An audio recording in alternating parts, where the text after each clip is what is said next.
Welcome to Seeds of Change. This is JamesSatcher. We're here in front of the Capitol Palace. Actually, just take a look there at the building. This is in Port-au-Prince, Haiti.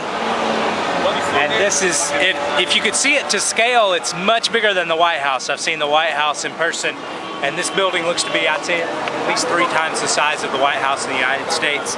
And it's just impossible not to be moved when you just look right across the street, and there's hundreds of tents. Yeah, go ahead and get that.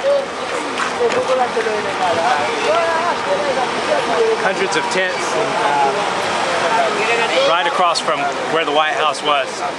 And you know, Jesus tells a story about the Good Samaritan, and he tells the story, this man goes down, he ends up attacked, and all of the religious people pass by on the other side of the road, and they're no help. But then the Samaritan comes by, and Samaritans were looked down upon by Jews at that time. But he comes and he helps that person, and he takes care of him, he dresses his wounds and puts him up in a hotel. And then he says, well, who was the neighbor to that person? The story is very clear. It's telling us that, you know what?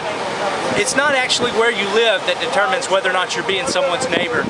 It's the decisions that you make. If you make a decision to help them, to give, to be good to them, to demonstrate the love of Christ to them, then you have become their neighbor, just like the Good Samaritan. So that's what I wanted to encourage you with today here on Seeds of Change. And I want you to know that every time you give to Satcher Evangelistic Association, you're helping these people. These people are desperate for the love of God and for the Word of Christ. I had just yesterday 35 children come to know the Lord for the first time in an orphanage, and they took me and they bent me down and they were kissing my face and my head just because they were so appreciative for the Word, not for a handout, but for the gospel. That's what you're helping make happen. Thank you.